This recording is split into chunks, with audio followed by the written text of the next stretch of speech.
Throughout this course, I'll be using the Eclipse IDE to program, compile, and run my Java applications. But it's important to note that you can also compile and run from the command line, and there are things you can see on the command line a little bit more easily than in the IDE.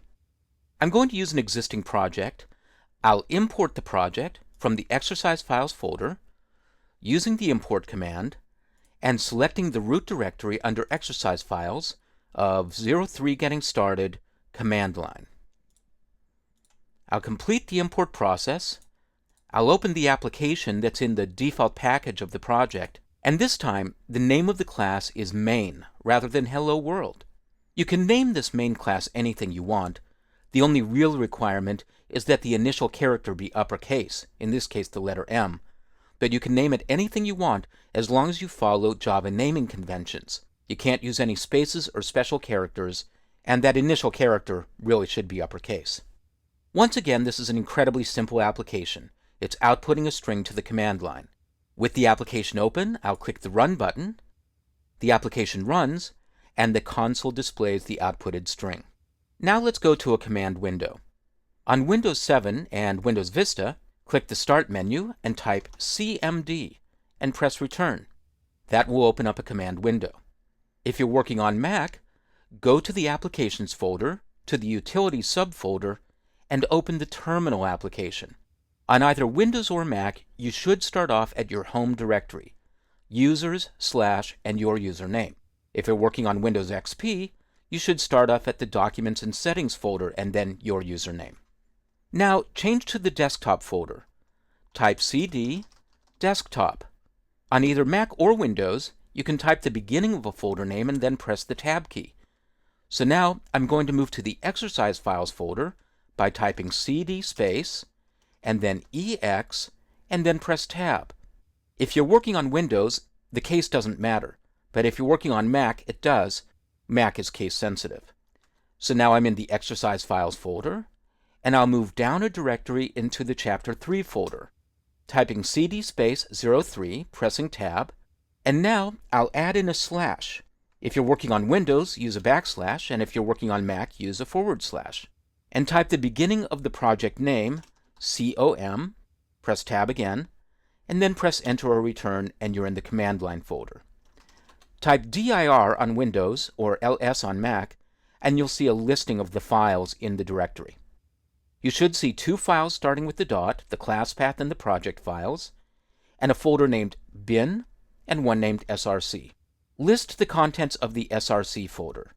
Type dir on Windows or ls on Mac, then a space, and src, and you should see that it contains the one Java file, main.java. Now switch to that directory. Type cd space src, and press Enter or Return. So now I'm going to show you how to compile the application from the command line.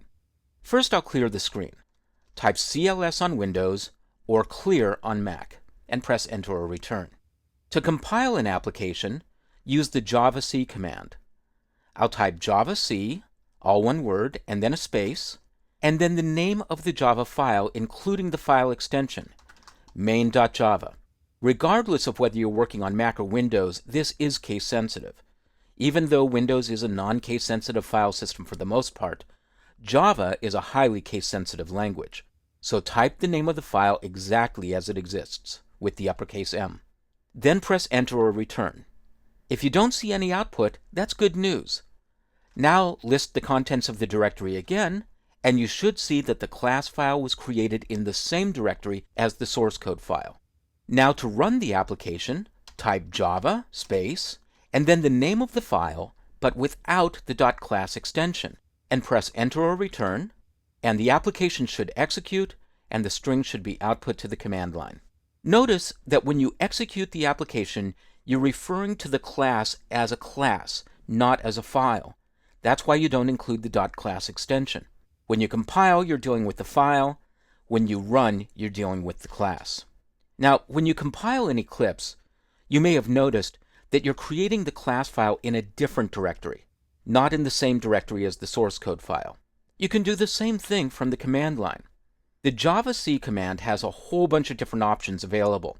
You can see those options by simply typing javac without passing any values, such as file names.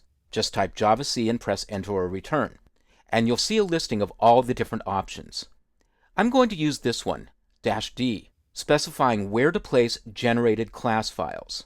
So I'm going to clear my screen again, CLS on Windows or clear on Mac. Then I'll type javac.